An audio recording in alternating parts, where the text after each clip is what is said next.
Magandang araw mga kanitsbag! Ito na naman, nag-video naman ang mga kanitsbag. Yun na nga po, ngayong oras ay papunta kami sa gulayan ng aking Hello ina. guys! Ayan po, papunta po kami ngayon sa gulayan ng aming ina. Tapos ang aking hair ay walang kasuklay-suklay. Pakidet! At yun na nga po, nakikipagbiruan ako. Suklay. Papang! At ayan po ang aking kapatid na At syempre hindi maiwasan sa magkapatid ang biruan. At sa wakas nga, nandito na kami at nagbihis ako ng aking damit.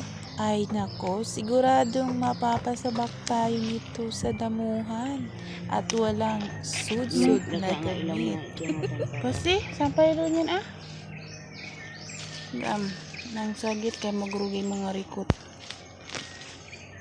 At yan na nga po, nagrireklamo ako sa daming damuhan.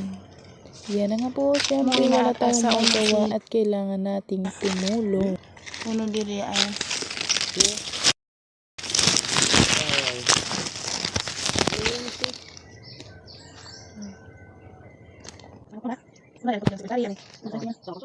At yan na nga po, para hindi maramdaman ng pagod, kwento muna na kami ng aking ina. Yun na nga po, ang aming nililinisan ay mani at namumulaklak na siya ng kanyang unang pamulaklak. At yun na nga po, habang nagdadamo kami, sabi ko sana madami kaming maanid dito sa mani na to.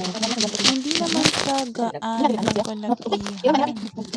1 kilo naman yung itinanim lang namin diyan. Uy, 1 kilong mani lang yung binili ay tinanim nila diyan ng aking nanay at kapatid. At syempre dahil wala akong magawa sa bahay at sinundan ko nga ang aking ina dito para matulungan ko siya magdamo ng kanilang mani.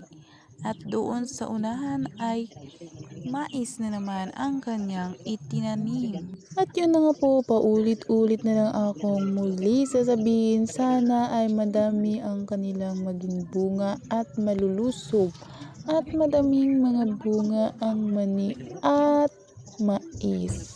Dito kasi sa amin kapag may namumungang mga prutas ay nagbibigayan kami kahit paunti-unti lang ang naibibigay sa mga kapitbahay. Syempre para kung mamunga naman sa kanila ay mabigyan din naman din kami. Yun na nga, minsan naiinis na kami sa aming ina. Minsan kasi ay hindi na siya umuwi sa bahay. Dito na lang siya maghapon sa kanyang garden. At kapag sabihan mo siya ba't hindi siya kumakain, kasi nga daw naglilinis siya ng kanyang gulayan o taniman. Kasi nga mamamatay daw o kinakain ng mga ibon daw ang kanyang munggo. Kaya binabantayan niya. Nandyan, mayroon siyang ginawang kubo. Doon siya tumitira. Uy, parang di na ako humihinga. Hindi na siya kasi umuwi nakaraan kasi yung munggo niya doon sa unahan ay kinakain ng ibon.